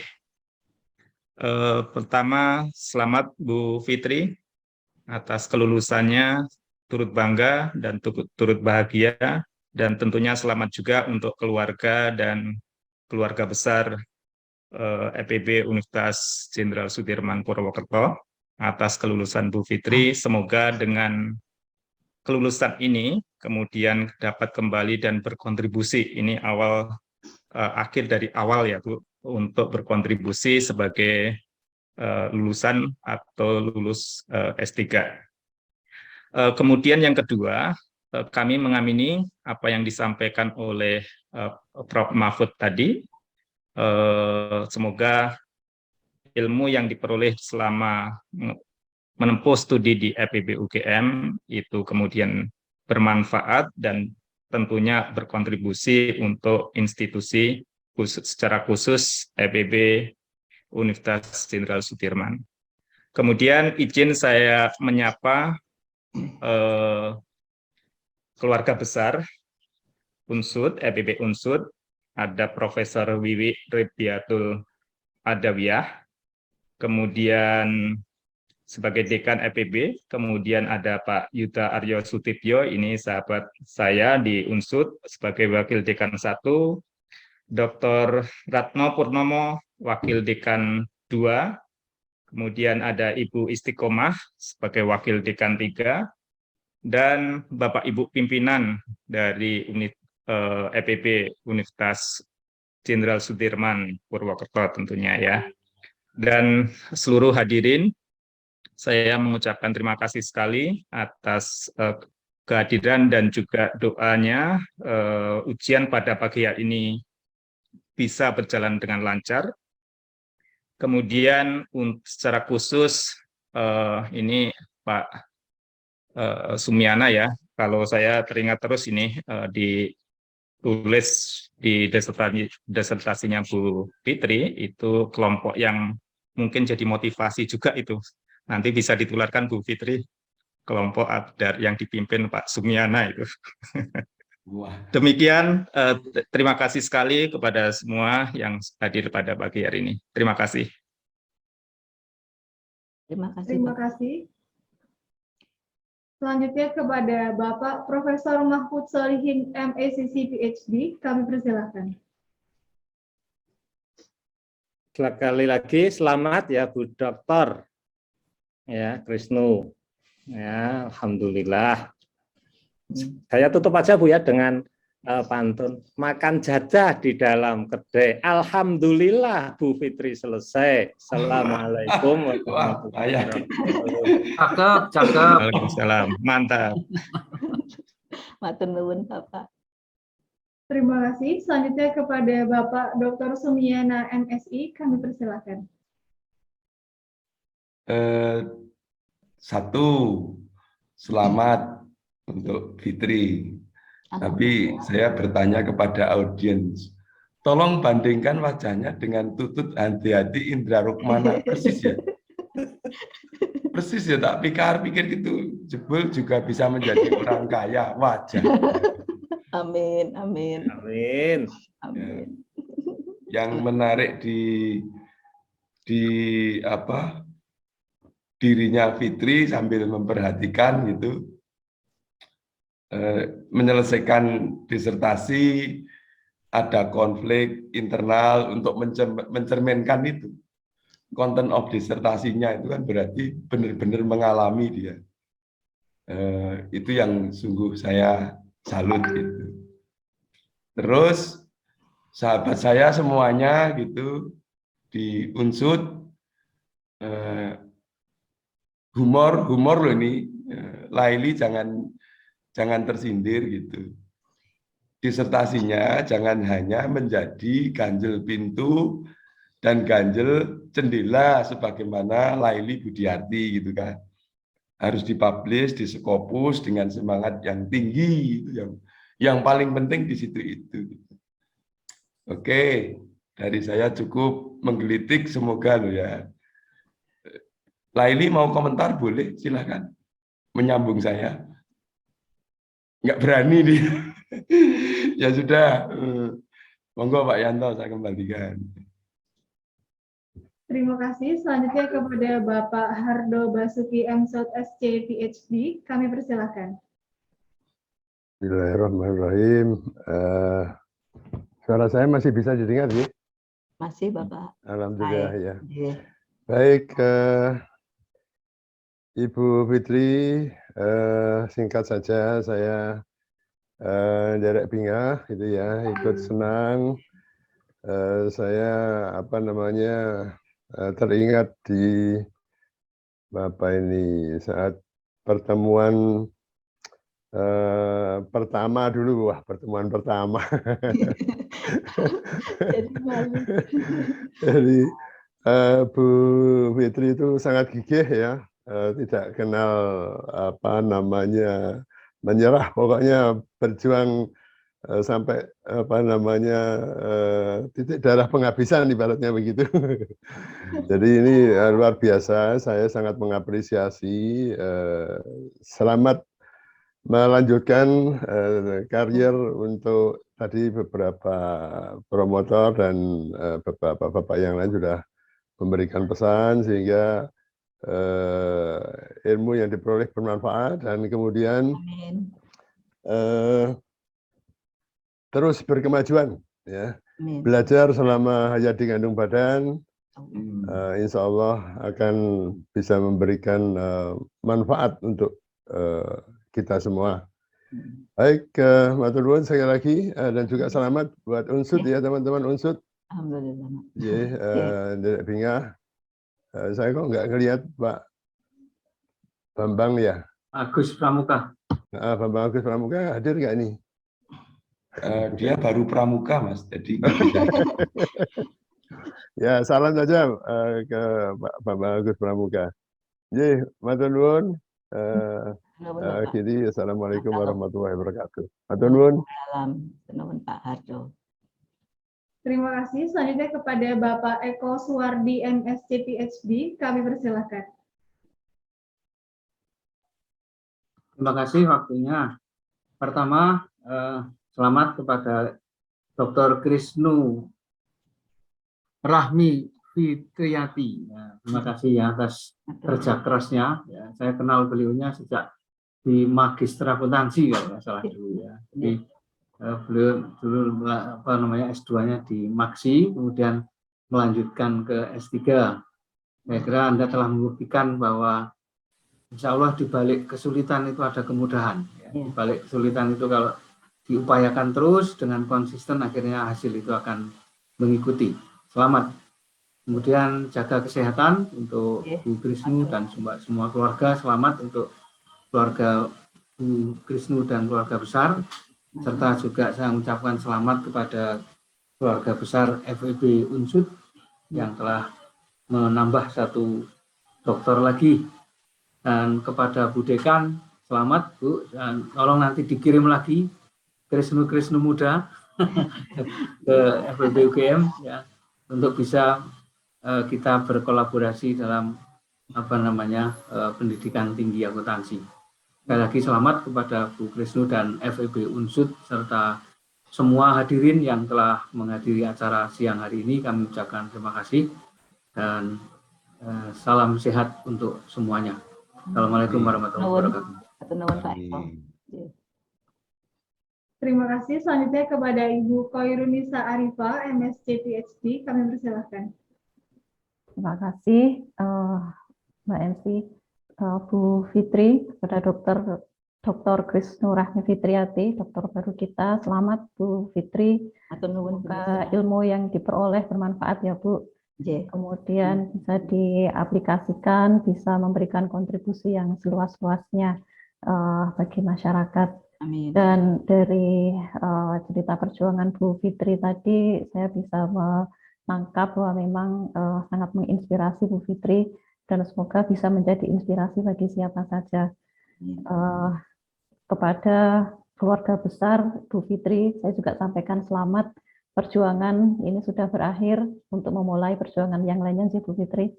Semoga insya Allah diberikan kemudahan, kelancaran, dan keberkahan ke depannya. Kepada keluarga besar FEB Unsud, saya juga mengucapkan selamat, sudah menambah dokter baru, mudah-mudahan dapat membawa kontribusi dan manfaat seluas-luasnya. Begitu Bu Fitri, selamat menikmati momen ini bersama keluarga. Ini saya kira satu hal yang sangat membahagiakan dan membanggakan. Saya juga turut berbahagia. Monggo bisa dinikmati untuk momen ini dan bisa memberikan manfaat ke depannya. Terima kasih dari saya. Assalamualaikum warahmatullahi wabarakatuh. Waalaikumsalam warahmatullahi wabarakatuh. Matur nuwun Bu Nisa. Terima kasih. Selanjutnya kepada Bapak Dr. Eko Yulianto, MSc, kami persilahkan. Ya, terima kasih. Selamat pada Mbak Dr. Krisnu Rahmi Fitriati. Ya. Yang ya saya jadi ingat beberapa teman yang dokter. Sebenarnya halangan itu lebih banyak nih bagi yang sudah diterima biasanya lulus. Halangannya itu non akademik dan biasanya orang-orang tertentu yang berhasil menghadapi halangan non akademik itu yang lulus. Dan Mbak Krisnu, Mbak Fitri adalah salah satunya. Kemudian yang kedua, saya juga ucapan selamat kepada Unsud, nama dokter baru. Yang ketiga pada UGM tentu saja, karena melahirkan Mbak Dr. Krisnu Rahmi Fitriati. Ya, kemudian saya ucapkan terima kasih pada para hadirin yang bersedia hadir menemani Mbak Fitri ya dari awal sampai akhir. Saya kira demikian Mbak Bewara. Terima kasih. Matur nuwun Pak Eko. Terima kasih. Terima kasih. Tim penguji meninggalkan forum ujian terbuka. Seluruh aktivitas akademika program Magister Sains dan Doktor Fakultas Ekonomika dan Bisnis UGM mengucapkan selamat dan sukses kepada Doktor baru, Dr. Krisnu Rahmi Fitriati, serta mengucapkan selamat kembali dan mengabdi di instansi. Terima kasih. Selamat siang. Wassalamualaikum warahmatullahi wabarakatuh.